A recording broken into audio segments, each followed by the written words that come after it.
Depuis bientôt 4 ans maintenant, moi, te prends une décision pour me concentrer sur guérison, ok? Après choc juillet 2021, moi, te prends une décision pour moi prioriser bien-être personnel moi, bien-être mental moi, bien-être physique moi et bien-être famille, ok? Et période ça permet que moi, on dit, ça a été une grande période de réflexion en fait. Et période de réflexion, ça vient mettre dans un état d'esprit qui permet que moi toucher une série de on dit field, une série de disciplines, une série de sujets que peut-être pas capable faire avant. OK? Par exemple, des sujets ou des études sur la philosophie, sur la science politique ou bien encore sur les effets néfastes du colonialisme et sur le mental, pas seulement sur l'économie ou bien sur collectivité, mais vraiment sous mental nous en tant qu'individu. Et après 4 ans, je pense que c'est bon moment que moi retourner sur une série de événements qui étaient précédés justement 6-7 juillet 2021 et qui a permettre justement nous faire lumière sur 6-7 juillet 2021, mais qui a permettre que nous ayons une compréhension qui est plus globale tout de selon moi-même et selon recherche que je fais avec les références que je pour me partager ensemble avec nous, de raisons en fait qui fait nous dans la situation que nous aujourd'hui. Parce que moi, j'ai fait en 2021 pour me sincère ensemble avec nous, sauf que moi, j'ai tellement fait avec colère, avec rage que nous pas en mesure pour nous comprendre ça me dit à travers toute colère ça. Donc, moi, suis obligé de faire un step back, me concentrer sur vie personnelle, sur ça m'a vie fait, par exemple, musique. Même pas si faut parler. Je pense que gagner une série de monde faut longer droit sur eux, une série de non faut que citer, une série de plans faut que nous fait lumière sur eux. Et c'est pas que t'es gon crainte quelconque pendant 4 ans ou bien t'es gagné une pression quelconque qui t'empêche de me faire. J'aime ça dire non, c'était une décision volontaire. Pour ça que songer allocution, un discours que m'te fait dans funérailles papa, moi t'ai dit non que l'important pour nous mais nous pas goumer examen maintenant, mais nous n'a goumer avec tête nous, n'a goumer avec toute tête nous. En fait, gardez leur mettre examen ou bien gardez leur fort tourner examen. Et c'est une bagaille que moi subi en pile pendant 4 dernières années, une forme d'instrumentalisation des gens qui te voulaient prendre pointer dans une série de direction. Cependant, il n'a pas réussi comme nous Kawel. Il n'a pas réussi. Et qui vient fait que je dis, moi, qui ai une certaine liberté par rapport à, en fait, qui ai toute liberté par rapport à ça, m'a dit, par rapport à ça, m'a fait. Et moi, décidé que, avec l'équipe, moi, depuis quelques semaines, moi, qu'on y a, nous décidé que c'est le moment pour nous parler en série de causes qui méritent parler. OK? Donc, yon dit l'autre, nous pourrons parler en série de paroles qui est extrêmement sérieux dans le jour qui vient, dans la semaine qui vient. Nous pourrons faire ça de façon professionnelle, nous faire avec calme, avec objectivité, ok? Parce que c'est un plus gros défaut nous, dans le débat, nous, la caille, c'est que, en Haïti, c'est que nous parlons avec un peu d'émotion. Et le fait que le débat nous rempli avec émotion, capable parmi acteurs politiques, même société civile, même journalistes, ok? Et le fait que le débat nous tellement gain émotion là-dedans, il fait que nous pas qu'à faire la part des choses, nous, tout le monde voulait gagner raison. Parce que me sentir tellement vrai, les supposés vrai. Non, faut nous sortir dans un genre de structure ça. Donc, nous pourrons proposer un bagage qui est différent. Et puis, j'aime dire de façon très professionnelle, mais très calme, honnête, avec référence en main, en fait. Et voilà. So, je voulais dire nous ça. Yon dit l'autre. Ça que la population haïtienne, yo même yo ka espérer des Blackwater qui viennent pour venir là. Yo ka espérer qu'il y a plus mal. Et Mabdou, population haïtienne là, nous sommes supposés qu'on y a même 1 million de monde dans la rue pour nous dire non à vagabondage qu'a fait là. Et population haïtienne qui Washington, qui aux États-Unis, tout, nous sommes supposés prendre la rue. Même si le docteur là qui est campé devant White House, qui est campé devant Maison Blanche. Pour te dire ça que au nom du général Kangin, cette métier qui était blessé pour l'indépendance des États-Unis, qui est seul pour l'indépendance des États-Unis, nous supposons respecter la souveraineté du peuple haïtien. Vous êtes supposé prendre la rue, vous êtes supposé camper parce que vous êtes Donald Trump. Ce sont les grandes réalités. Moi, même chez l'on sens. Parce que les jours, le gens hier. Il ne pas foutre mon les jours, les barres.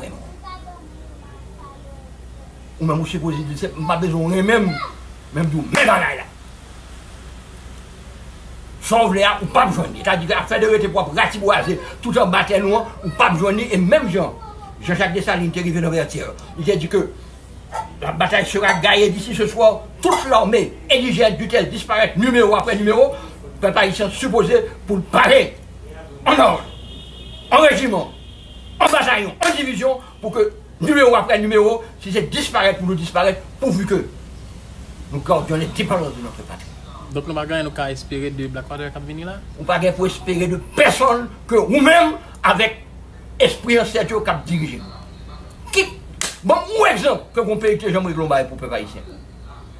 Ou exemple dans l'histoire d'Haïti. Mon seul bail me connaît, il y a un bateau, il y a un radou, il y a pour faire poupou sur le drapeau. Et ça me connaît. Il y a venu, il y a tiré sur vous. Il y a venu qu'on y a même, il y a pour faire prendre un ananas pour Suzanne. Christophe Colomb paraît, les football bonne crise locale et puis qu'on a les ratiboisés tout l'eau. Monsieur Leclerc paraît, il déclare que c'est la liberté, la binba, et puis c'est l'esclavage qui vient résoudre. Par contre, exemple dans toute l'histoire d'Haïti, depuis notre indépendance jusqu'à ce jour, que nous savons, merde. C'est nous qui réglons pour eux. Ah oui, c'est nous qui réglons pour eux. Dans le combat aux États-Unis, nous foutons l'indépendance. Dans l'année en Amérique latine, nous avons donné l'indépendance. Leur drapeau, c'est le drapeau haïtien. D'ailleurs, le président Prétout Devine Jacques Bel, il a eu le courage de le dire. Il dit oui, effectivement, le drapeau, c'est rouge, jaune, bleu. Ça veut dire c'est le drapeau haïtien qui a été mis le jaune de l'Espagne, qui était fait tourner le drapeau de la Colombie. Le drapeau Venezuela, bleu, jaune, rouge, là, il même bail là. Au moins, il était reconnu. C'est nous qui sommes. On va ramener nous. On va ramener nous. Santo Domingo là, donc là, ils font conférence. Il a foutu mettre sur nous, il a pété sur Haïti, il a pété sur nous, il a pété. Et nous connaissons l'homme de l'école, il m'a posé nous des questions. Premier route, c'est nous-mêmes, qui est-ce qui fait? Il y a, je ne sais, la première carretera de Santo Domingo, il faut échapper pour toute cette ouverture de Dajabon à Santo Domingo. Ah, bon, c'est premier route. C'est marché, on a marché dans 120 de toutes ces ouvertures qui viennent mettre mon pays. Deuxième question. Plus beau avenue, Santo Domingo, Abraham Lincoln, qui premier nom le gagné? Ah, je ne sais. L'avenue Fabre Nicolas Geffroy, parce que c'est le général Fabre Nicolas Geffroy qui est le football à la liberté contre l'espagnol. C'est nous qui sommes. Le petit haïtien ne le sait pas. Il y a dit nous bonnes bagages. Et puis nous même nous venons une mentalité, c'est ça que nous venons une mentalité d'assister. Nous avons fait là, comme si nous avons pour l'école, bagages, nous disons, on n'a pas tout le monde l'école. Tout le monde l'école, bah 1000 gouttes d'inscription seulement. Nous venons, c'est ça, nous venons développer la nous venons développer une mentalité de assister. Une mentalité de rester avec. Un bon bagage dans le Donald Trump. Ça dit qu'avec Donald Trump, au moins, M. Dou carrément, il a dit oui, mais gars, il sait qu'à moi ici, M. dit que foot mes LDM, ça va intéresser, ça c'est pas nous. D'accord? C'est nous ça concerne. Mais, c'est le bagage. Oui, c'est pas nous, ça concerne nous, mais au moins, on doit venir voir nous. Ou même, on doit finir fouer Zago dans sa tapou. D'accord? Ça va nous démêler l'eau à faire des Haïtiens qui ont ici, à faire des petits haïtiens, des petits bébés qui ont fait malnutrition. D'accord. Les foutins nègres, avec ça, par regard, ça va être pas. D'accord. Mais, respectez, ça combattre nous. Ah ouais. C'est exactement la manière dont Haïti doit se comporter avec les puissances étrangères. Mais pour cela, il faut que vous ayez assis sur le fauteuil présidentiel un leadership dessalinier, avec l'ouverture aussi. L'ouverture de toutes ces ouvertures. Mais tant que c'est bonne tête, ça on a guerre. Nous ne faisons pas tout ça. Pas d'accord. Moi, je dis encore. Moi, le monde qui a comploté contre le docteur Lage, nous mettons continuer. Le sort du docteur Lage est entre les mains de l'éternel roi des ordres. C'est de décider si ce peuple doit vivre ou si ce peuple doit mourir. Mais tant que le docteur Lage sera là, croyez-moi, Haïti aura un défenseur. Toujours combattre. Mais docteur Lage. Haïti, rivé côté. Docteur Lage, pourquoi la population haïtienne n'a pas un moment qui est maloup? Et dans un moment difficile, ça, et nous prêts, n'importe où, quel que soit côté, il t'a sauté, quel que soit origine, quel que soit appartenance, et depuis les cas, viennent faire nous allons avec insécurité, t'as qu'on est là, population, et non, entendement, ils sont prêts. Donc, alors que nous-mêmes, on dit, nous pas qu'à espérer grand chose de tout contingent qui vient là. Haïti, pas jamais joindre rien, non mais aucun. Moi, je dis, bon, moi, dans mon monde, parle devant, pour dire, docteur, là, je mets tel pays, tel pays. T'as aimé ça? T'as aimé ça? On dit, mon cher, que tel pays, tel dans l'histoire d'Haïti, il était réglé, on va répondre. Mais c'est pas un pays, docteur. C'est pas un pays, c'est un groupe monde armé. L'État eux-mêmes ont décidé de louer pour que eux-mêmes viennent. Mais ceci, je vous dis, c'est une insulte aux forces armées d'Haïti. Et moi-même, je parlais personnellement avec des officiers de l'armée d'Haïti qui ne sont pas contents. Mais qui peut-être pas le courage de passer aux actes. Parce que la formation des forces armées d'Haïti leur donne la capacité de résoudre cette question, une question sécuritaire. Mais donc, content ou pas, problème insécurité n'a traversé aujourd'hui, il aller trop loin, petit peuple là, ils continuent à dominer la rue, bandits continuent à bouler, tuer. Est-ce que nous pouvons continuer à rester et garder ça qu'a fait là? Moi, je dis exactement. Mon seul, si souffle que était bail, c'est Donald Trump qui baille. Pourquoi ça? Parce que je ne sais pas son seul communiqué. Il déclarait que le groupe Sahel, c'est des groupes terroristes. Mais ça crée pour nous-mêmes, c'est-à-dire qu'à partir du moment que c'est un groupe terroriste, c'est-à-dire que tout le monde bourgeois qui t'a fait transaction avec eux, le petit Jean Pétal, qui fait un petit peu fait bac. Moi, je réduis ça encore. L'insécurité, c'est un bagage qui peut résoudre depuis en l'air. C'est un bagage qui peut résoudre depuis en l'air. C'est-à-dire que si vous avez un monde sérieux qui était dans le pouvoir pays d'Haïti, c'est un bagage qui t'a résoudre au niveau des États-Unis d'Amérique, au niveau de la République populaire de Chine, au niveau des grands intérêts internationaux qui ont décidé que oui, Haïti est un pays que nous travaillons avec lui, que nous boulons avec lui, automatiquement, toute la sécurité. Parce que qui ça fait la sécurité? C'est les armes qui sont sorties aux États-Unis qui ont rentré ici. Et comment la rentrée? La rentrée par les ports. Nous connaissons qui est port. Nous connaissons. La rentrée par la frontière dominicaine. La frontière dominicaine, c'est 2-3 officiers armés dominicains qui ont contrôlé.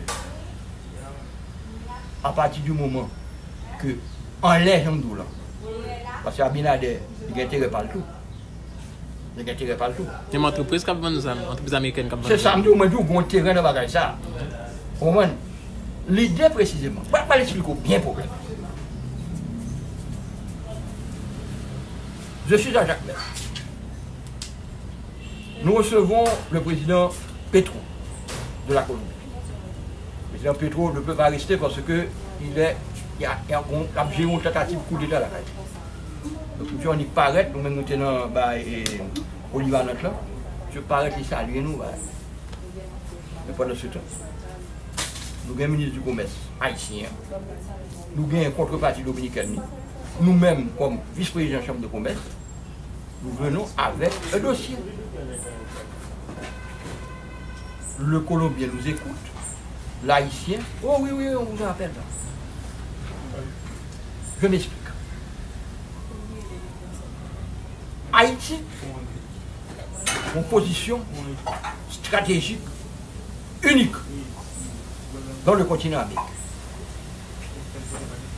Et ceci m'a été répété à Beijing, la capitale de la République populaire de Chine, où je représentais le chef de l'État au niveau de la possibilité de relations diplomatiques entre la Chine et l'État.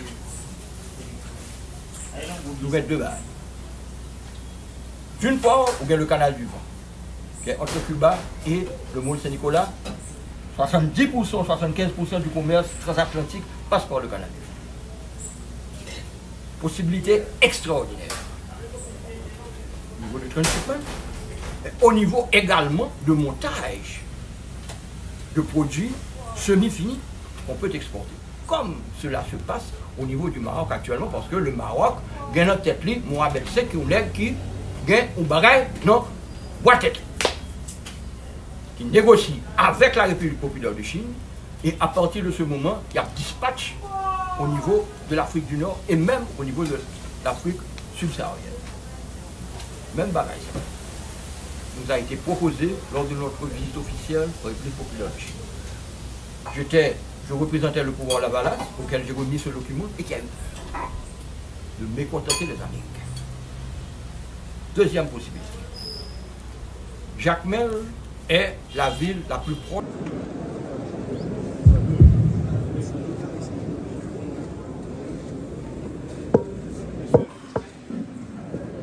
Avant toute chose,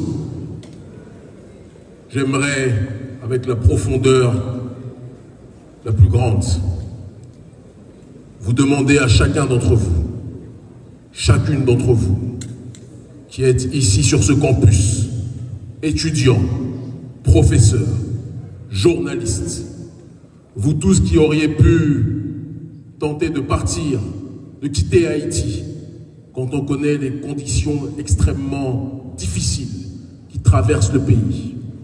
Vous tous qui auriez pu prendre l'avion pour vous retrouver ailleurs, et on n'aurait pas eu à vous juger, parce que la situation que connaît notre peuple dans la diaspora ou ici au pays est toujours des plus difficiles. Vous avez décidé de rester. Vous avez décidé d'endurer les difficultés.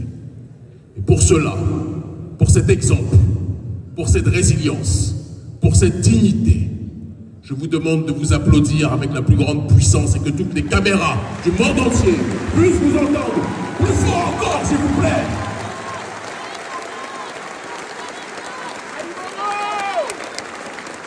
Vous êtes restés quand vous auriez pu fuir. Vous vous êtes enracinés quand vous auriez pu vous détacher. L'exemple qui est le vôtre aujourd'hui est l'exemple d'un peuple qui, même quand on veut l'ensevelir, est prêt à tout pour se libérer. Applaudissez-vous encore une fois, s'il vous plaît.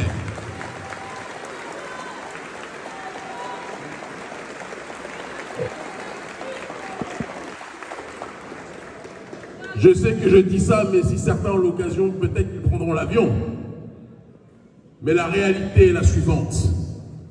Quand un peuple subit autant de persécutions, un peuple subit autant de censure sur le terrain économique, sur le terrain politique, subit autant de déstabilisation, mais que ce peuple est encore debout, c'est que ce peuple-là, le jour où il réanimera la flamme de l'espérance, ce peuple deviendra un centre de gravité pour le monde noir dans sa globalité.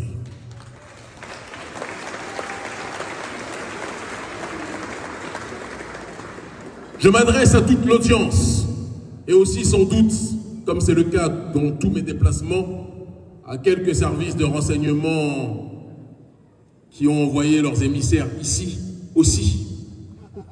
Parce qu'aux quatre coins du monde où je me situe, je sais qu'ils viennent nous monitorer, nous entendre, nous écouter, en se disant qu'est-ce que ce nègre vient répondre. Nous leur répondons que nous venons répondre l'espérance, le rappel, et surtout clarifier la situation par rapport à ce que vit notre population. Aux quatre coins du monde, lorsque j'allume les informations à la télévision, j'entends les médias nous raconter que Haïti est le pays le plus pauvre du monde, ou l'un des plus pauvres, que Haïti est le pays où les gens se divisent gratuitement, que Haïti est le pays où les gangs font la loi avec des armes qui tombent du ciel, un peuple qui n'est pas prêt à pouvoir se libérer, un peuple qui n'est pas prêt à pouvoir se développer. Et je souris. Si ce pays était un pays si désespérant, on n'aurait pas dans ce pays le plus grand nombre d'ONG de la planète qui viennent occuper le terrain, qui viennent financer la population, pour essayer de calmer une révolution qui arrivera tôt ou tard à éclosion. Si un peuple est un peuple pauvre, si un peuple est un peuple désespérant, vous n'auriez pas les ONG des pays prétendument les plus puissants de la planète qui viendraient coloniser ce territoire, comme c'est le cas. Ils vous disent qu'il n'y a rien à tirer d'Haïti. Non, on n'y allait pas. Et puis dès que vous avez le dos tourné, ils prennent tous l'avion pour venir ici. Pourquoi? Ils savent ce que vous ne savez pas. Ils savent ce dont vous ne vous souvenez pas.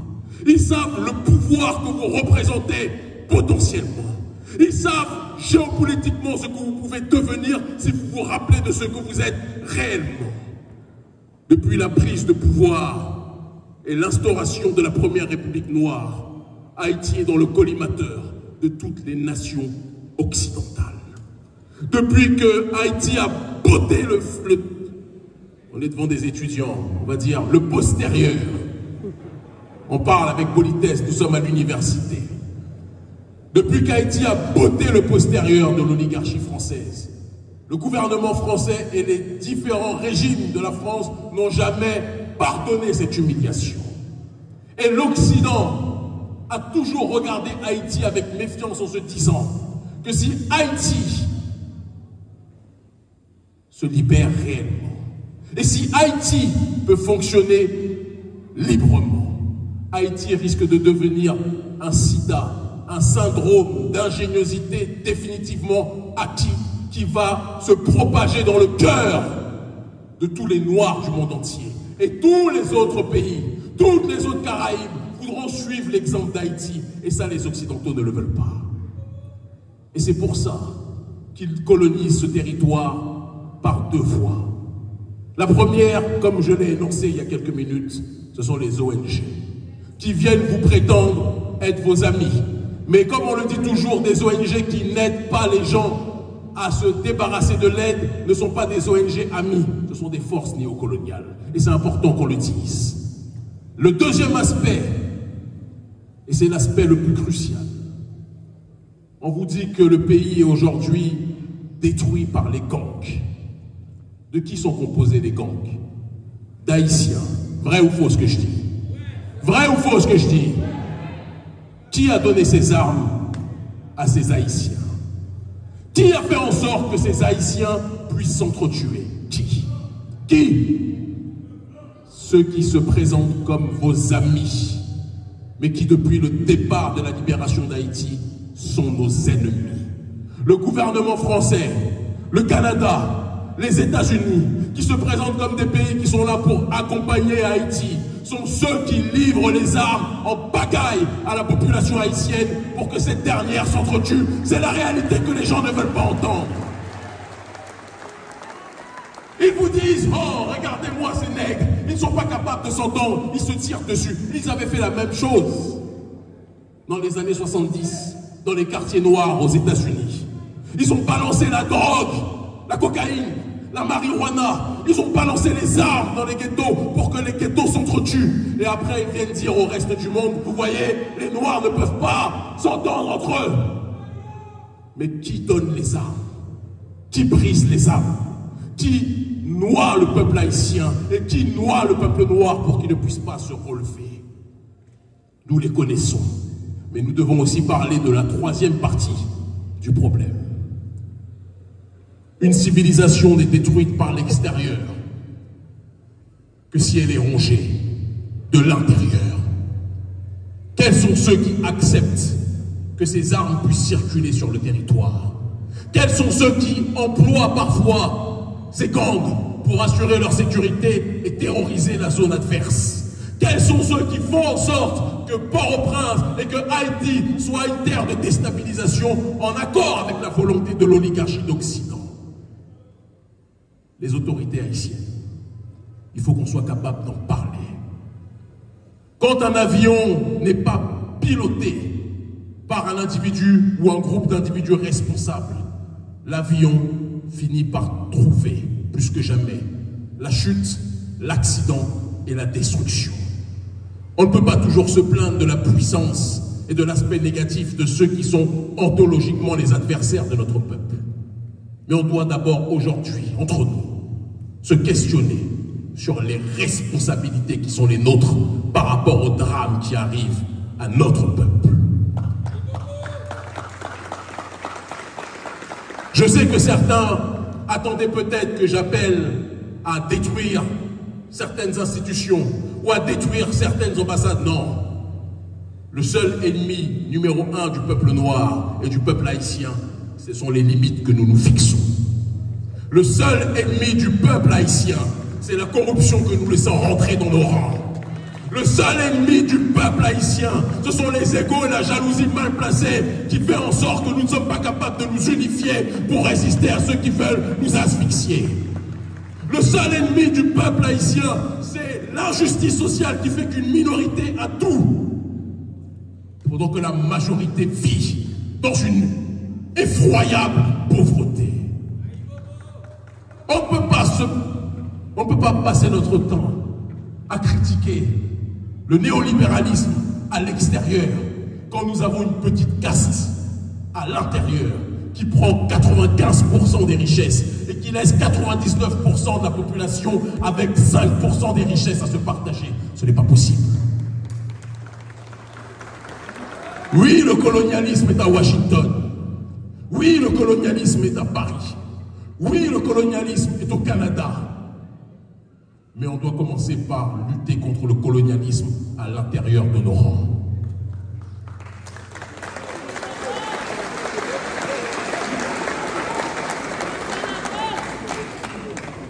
Des dirigeants qui prennent leurs ordres de l'extérieur, qui acceptent d'être, comme le disait la Boétie, dans la souveraineté, la soumission volontaire, la servitude volontaire, sont des gens qui sont les adversaires numéro 1 du peuple haïtien. Et si nous ne prenons pas conscience que lorsque les élites ne font pas leur travail, le peuple doit le faire lui-même, nous ne serons pas capables de faire bouger les lignes pour que notre peuple puisse plus que jamais se libérer. Je vais vous parler, n'applaudissez pas encore, je n'ai pas commencé. Je vais vous parler d'une révolution qui a été initiée, de cela quelques années, 10 ans, on pourrait le dire même en réalité, en Afrique francophone, en Afrique de l'Ouest. Aujourd'hui, il est coutume pour toute personne noire dans le monde de parler des présidents de l'AES. Et je rends un hommage particulier au président auquel je suis le plus lié institutionnellement, le président du Niger, Abdourahmane Tiani. Je vous demande de l'applaudir très fortement, s'il vous plaît. Je rends hommage aussi à mon frère, le président du Burkina Faso, Ibrahim Traoré.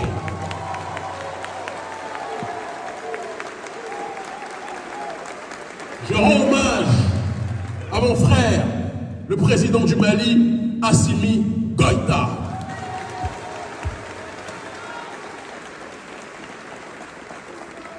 Mais je vais être obligé de rendre encore plus hommage à ceux qui sont responsables de l'émergence de ces dirigeants. Parce que l'erreur cyclique de notre population, c'est de croire que ce sont des hommes ou des femmes providentielles qui font la révolution. Ce n'est pas ce qui s'est passé.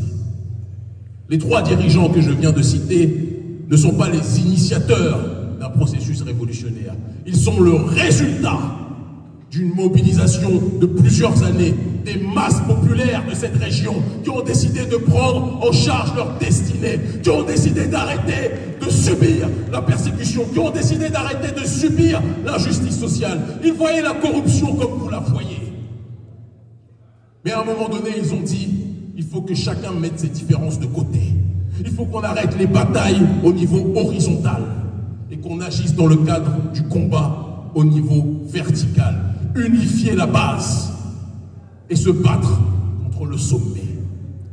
Ils se sont mobilisés, nous les avons accompagnés, nous nous sommes au milieu d'eux, en première ligne même, mobilisés. Nous avons réussi à bousculer les régimes marionnettes de l'Occident. Le président du Mali est tombé. Le président du Burkina Faso est tombé. Le président du Niger qui mettait, quand nous venions faire des manifestations contre la puissance néocoloniale au Niger, qui mettait des drones juste au-dessus de notre résidence, qui nous surveillait, qui nous persécutait, qui nous faisait agresser par ces chiens de service. Le président du Niger a chuté parce que le peuple a décidé de croire en lui-même. Qu'est-ce qui fait la différence aujourd'hui entre le peuple au Sahel et le peuple haïtien? Le peuple haïtien est à la base de la révolution au Sahel. La révolution haïtienne est la matrice du combat qui se déroule aujourd'hui au Sahel. Et les gens ne le savent pas, ne le disent pas assez. Mais moi, je veux insister sur ce fait. Lorsque nous menons la révolution, j'écris un livre en 2018 qui s'appelle L'Afrique libre ou la mort. Un chapitre entier de ce livre est dédié à Haïti. Entier. Et je déclare que c'est le pèlerinage sur cette terre, le fait d'être en adéquation avec le peuple ici présent, de me revitaliser en voyant les conditions de ma population et la résilience de notre peuple, en me rappelant comment Dessalines, comment Félicité, comment Boukman Tuti et tous ceux qui ont fait la révolution se sont organisés, comment ils ont réussi à mettre sur pied un système de résistance qui a bousculé l'Occident. Et c'est ce qui fait que nous initions la campagne contre le franc CFA. C'est ce qui fait qu'après la campagne contre le franc CFA, nous initions la campagne contre les bases militaires. Et c'est la campagne contre les bases militaires qui accélère le processus de déstabilisation des présidents marionnettes. Pourquoi je vous dis tout ça? Je vois plein de gens parmi vous qui regardent en rêvant de ce qui se passe au Sahel, en se disant c'est magnifique, vous les enviez. Il est temps d'arrêter d'admirer ce qui se fait loin et de réaliser que ce qui se fait loin, vous pouvez le faire encore plus ici.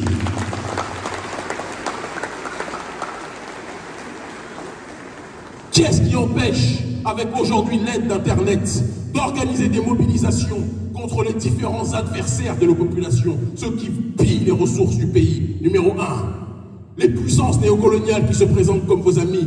Numéro 2, et troisième point, contre ceux qui acceptent d'être instrumentalisés pour déstabiliser le pays. Qui est-ce qui vous empêche de vous mobiliser pour cela? Qui est-ce qui vous empêche de vous organiser comme les gens se sont plaints, se sont mobilisés contre les détournements de Pétro-Caraïbes, etc.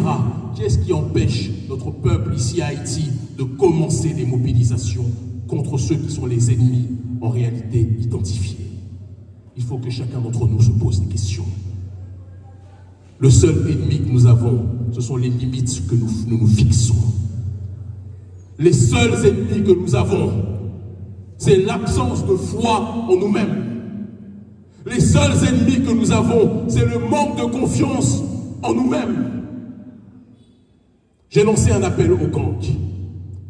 J'ai eu plusieurs chefs de gang qui, depuis le début de notre séjour, nous ont contactés. Nous allons rendre public d'ici quelques jours leurs propositions par rapport à l'appel que j'ai lancé. J'ai dit aux chefs de gang qu'ils devaient baisser les armes contre le peuple. Parce que les ennemis des gangs, ce n'était pas le peuple haïtien, c'était ceux qui leur donnaient les armes pour tirer sur le peuple haïtien. Vous allez être surpris d'apprendre d'ici quelques jours que des chefs de gang parmi les plus puissants ont compris le message que nous avons lancé et sont prêts à cesser de pointer les armes sur le peuple et de s'organiser comme une force citoyenne pour résister contre le système néocolonial en tant que tel.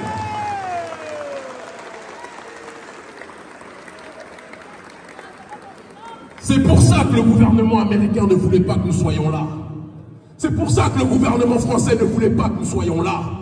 Parce qu'ils veulent faire croire au peuple noir que l'ennemi du noir, c'est le noir en tant que tel.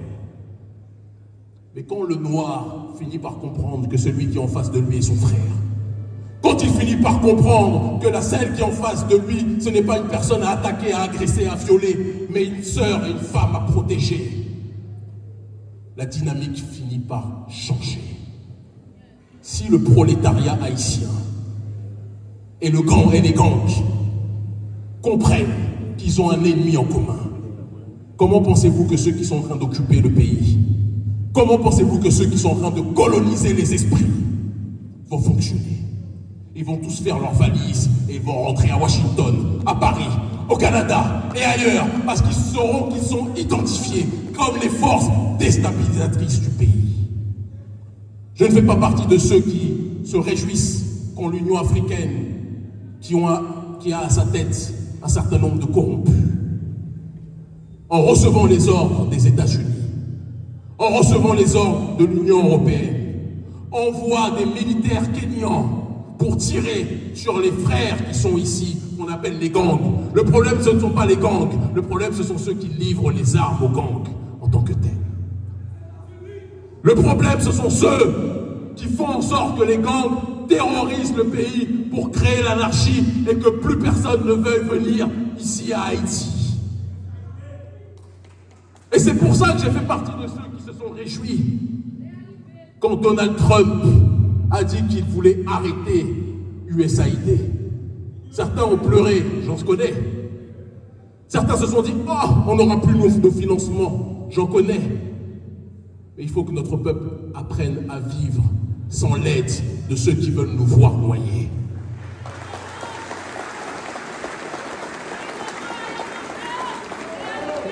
C'est lorsque, et c'est vous, peuple haïtien, qui nous avez montré l'exemple au niveau mondial. C'est lorsque l'esclave rebelle décidait de quitter la plantation, se retrouver livré à lui-même, dans l'incertitude, dans l'insécurité, dans l'instabilité. C'est dans ces moments-là de transcendance et de dépassement que l'esclave rebelle finissait par trouver sa voie pour agir dans le cadre de l'autodétermination. Nous n'avons pas besoin de l'aide des gens qui se considèrent comme les messies d'Haïti. Le seul messie d'Haïti, c'est l'haïtien et l'haïtienne en tant que tel.